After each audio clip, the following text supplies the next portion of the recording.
Hello दोस्तों, तो स्वागत है आपका हमारे ऑनलाइन स्टडी चैनल पुआर स्टडी पॉइंट पर। तो दोस्तों, हमने एसएसजीडी एग्ज़ाम के लिए टॉप 25 जीके जीएस के अति महत्वपूर्ण प्रश्नों की सीरीज शुरू की थी, जिसमें हमने 11 मॉडल टेस्ट पेपर क्लियर कर लिए थे। आज हम 12वां मॉडल टेस्ट पेपर क्लियर करेंगे। तो वीडियो आपके लिए बहुत ही यूज़फुल रहने वाला है, तो वीडियो को आप ज़रा भी स्किप ना करें। तो चलो वीडियो को शुरू करते हैं। आपका पहला सवाल है कि भारत के संविधान में प्रयुक्त शब्द धर्मनिरपेक्ष, भारत के संविधान में प्रयुक्त शब्द धर्मनिरपेक्ष का अर्थ है। तो धर्मनिरपेक्ष का अर्थ है राज्य का अपना कोई धर्म नहीं होगा, राज्य का अपना कोई धर्म नहीं होगा। किसका अर्थ है? धर्मनिरपेक्ष का। ठीक है, अगला देखते हैं कि संविधान में 12वां अनुसूची जोड़ा गया था। संविधान में 12वां अनुसूची जोड़ा गया था। तो आपको याद रखना है 74वें संशोधन द्वारा क्या जोड़ा गया था? 12वां अनुसूची जोड़ा गया था। कौन से संशोधन द्वारा? 74वें संशोधन द्वारा। याद करते जाइए और मैं लास्ट में आपको पूछूंगा कि आपने 25 में से कितने प्रश्न सही किए। ठीक है, तो हर प्रश्न को आप बारीकी से समझें और ध्यानपूर्वक पढ़ें। ठीक है, अगला देखते हैं कि निम्नलिखित वायु प्रदूषकों में से अधिकतम हानिकारक कौन है? निम्नलिखित वायु प्रदूषकों में से अधिकतम हानिकारक कौन है? तो आपको याद रखना है कार्बन मोनोऑक्साइड। कार्बन मोनोऑक्साइड सबसे हानिकारक गैस है। कौन सी है? Carbon monoxide. अगला देखते हैं जो वायु को प्रदूषित करती है। ठीक है, याद रखना। अगला देखते हैं कि हड़प्पा सभ्यता किस युग से संबंधित थी? वेरी मोस्ट इंपॉर्टेंट क्वेश्चन है कि हड़प्पा सभ्यता किस युग से संबंधित थी? तो आपको याद रखना है कांस्य युग। ज़्यादातर लोग उपयुक्त सभी लगा देते हैं, लेकिन ये गलत होता है। ठीक है, आपको याद रखना है कांस्य युग।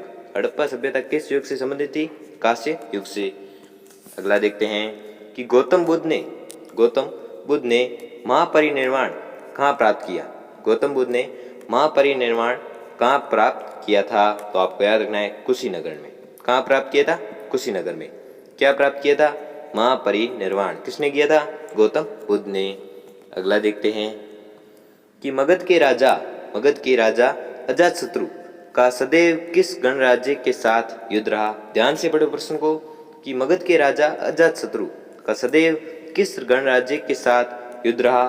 तो आपको याद रखना है वैशाली गणराज्य के साथ राजा अजातशत्रु का सदैव युद्ध रहा। ठीक है, कौन सा राजा? अजातशत्रु। और कहाँ का राजा था? मगध का। और किस राज्य से सदैव युद्ध रहता था? वैशाली राज्य से। ठीक है, अगला देखते हैं कि कंप्यूटर के प्रोसेसर की गति को निम्नलिखित में से किसमें मापा जाता है?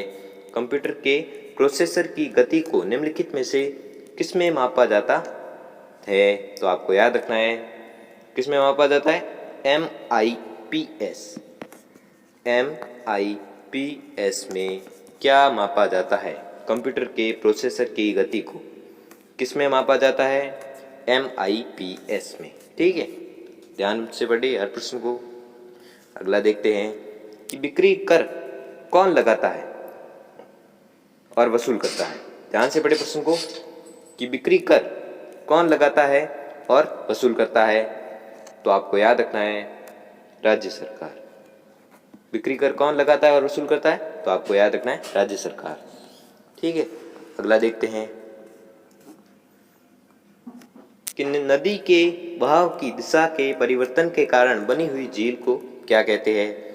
ध्यान से पढ़े प्रश्न को कि नदी के बहाव की दिशा के परिवर्तन के कारण बनी हुई झील को क्या कहते हैं? तो आपको याद रखना है गोखुर झील। वेरी मोस्ट इंपॉर्टेंट क्वेश्चन है, एसएसजीडी में एक बार पूछा गया था, इसलिए आपको याद रखना है कि नदी के बहाव की दिशा के परिवर्तन के कारण बनी हुई झील को क्या कहा जाता है, क्या कहते हैं? तो आपको याद रखना है गोखुर झील। अगला देखते हैं कि खुले बाजार की क्रियाएं एक हिस्सा है। किसका है? तो आपको याद रखना है मौद्रिक नीति का। खुले बाजार की क्रियाएं एक हिस्सा है। किसका है? मौद्रिक नीति का। ठीक है, अगला देखते हैं कि निम्नलिखित में से किसने क्रांतिकारी गतिविधियों के लिए इंग्लैंड में होम रूल सोसाइटी बनाई थी? वेरी मोस्ट इंपॉर्टेंट क्वेश्चन है कि किसने क्रांतिकारी गतिविधियों के लिए इंग्लैंड में होम रूल सोसाइटी बनाई थी? तो आपको याद रखना है श्यामजी कृष्ण वर्मा। श्यामजी कृष्ण वर्मा ने होम रूल सोसाइटी बनाई थी। किसके लिए? क्रांतिकारी गतिविधियों के लिए। कहाँ पर बनाई थी? इंग्लैंड में। ठीक है। और किसने बनवाई थी? तो भी याद रखें कि श्याम कृष्ण वर्मा ने बनवाई थी। अगला देखते हैं कि थल समीर और समुद्री समीर बनने का कारण निम्नलिखित में से कौन सा है? ध्यान से पढ़े प्रश्न को कि थल समीर और समुद्री समीर बनने का कारण निम्नलिखित में से कौन सा है? तो आपको याद रखना है संवहन, जो थल समीर और समुद्री समीर बनने का कारण है। ठीक है। अगला देखते हैं कि निम्नलिखित में से किसका सही मेल बाघ आरक्षित परियोजना के साथ नहीं बैठता है? ध्यान से पढ़े प्रश्न को कि निम्नलिखित में से किसका सही मेल बाघ आरक्षित परियोजना के साथ नहीं बैठता है? तो आपको याद रखना है वाल्मीकि हजारीबाग, जिसका सही मेल बाघ आरक्षित परियोजना के साथ नहीं बैठता है। किसका मेल? वाल्मीकि और हजारीबाग का। कहाँ पर नहीं बैठता? बाघ आरक्षित परियोजना के साथ नहीं बैठता है। ठीक है। अगला देखते हैं कि मोहम्मद बिन तुगलक निपुण था। मोहम्मद बिन तुगलक किसमें निपुण था? तो आपको याद रखना है सुलेखन में कौन निपुण था? तो आपको याद रखना है मोहम्मद बिन तुगलक। ठीक है। किसमें निपुण था? सुलेखन में। अगला देखते हैं कि माध्यम के तापमान में वृद्धि के साथ प्रकाश की गति बढ़ती है। ठीक है। ध्यान से पढ़े प्रश्न को कि माध्यम के तापमान में वृद्धि के साथ प्रकाश की गति क्या होती है? तो आपको याद रखना है बढ़ती है। अगला देखते हैं कि गांधी जी ने 1924 में कांग्रेस के किस अधिवेशन की अध्यक्षता की? ध्यान से पढ़े प्रश्न को गहराई से समझे कि गांधी जी ने 1924 में कांग्रेस के किस अधिवेशन की अध्यक्षता की थी? तो आपको याद रखना है 40वें अधिवेशन की अध्यक्षता किसने की थी? महात्मा गांधी ने। कब हुई थी? 1924 में। किस अधिवेशन? 40वें। कांग्रेस के 40वें अधिवेशन की अध्यक्षता किसने की थी? गांधी जी ने। कब की थी? 1924 को। अगला देखते हैं कि विश्व आर्थिक मंच द्वारा जारी वैश्विक प्रतिभा सूचकांक में भारत का स्थान है। विश्व आर्थिक मंच द्वारा जारी वैश्विक प्रतिभा सूचकांक में भारत का स्थान है। तो भारत का स्थान कौन सा है वो आपको बताना है। तो आपको याद रखना है 72वां स्थान है। कहाँ पर? विश्व आर्थिक मंच द्वारा जारी वैश्विक प्रतिभा सूचकांक में भारत का स्थान 72वां है। ठीक है। अगला देखते हैं कि रिचर्ड डॉकिंस पुरस्कार 2020 किसे प्रदान किया गया था? रिचर्ड डॉकिंस पुरस्कार 2020 किसे प्रदान किया गया था? तो आपको याद रखना है किसे प्रदान किया गया था? जावेद अख्तर को। क्या प्रदान किया गया था? रिचर्ड डॉकिंस पुरस्कार। किसे पुरस्कार प्रदान किया गया था? जावेद अख्तर को। कब? 2020। अगला देखते हैं कि स्वच्छ भारत क्रांति पुरस्कार का लेखक है। स्वच्छ भारत क्रांति, ये पुस्तक का नाम है स्वच्छ भारत क्रांति। पुस्तक का लेखक कौन था? तो आपको बताना है कौन सा था? सत्यार्थ नायक किस पुस्तक के लेखक थे? तो आपको याद रखना है स्वच्छ भारत क्रांति के लेखक कौन थे? तो भी आपको बताना है सत्यार्थ नायक। वेरी मोस्ट इंपोर्टेंट क्वेश्चन है, बहुत बार पूछा गया है, इसलिए आपको याद रखना है। अगला देखते हैं कि एशियाई विकास बैंक द्वारा लॉन्च की गई पहल Asia Pacific vaccine access facility APVAX का बजट कितना रखा गया? ध्यान से पढ़े प्रश्न को कि एशियाई विकास बैंक द्वारा लॉन्च की गई पहल Asia Pacific vaccine access facility APVAX का बजट कितना रखा गया था? तो कितना बजट रखा गया था? तो आपको याद रखना है $9 बिलियन। $9 बिलियन। ठीक है। अगला देखते हैं कि स्वच्छता अभियान मोबाइल ऐप का शुभारंभ किनके द्वारा किया गया था?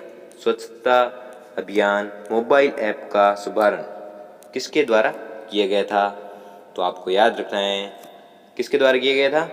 थावरचंद गहलोत।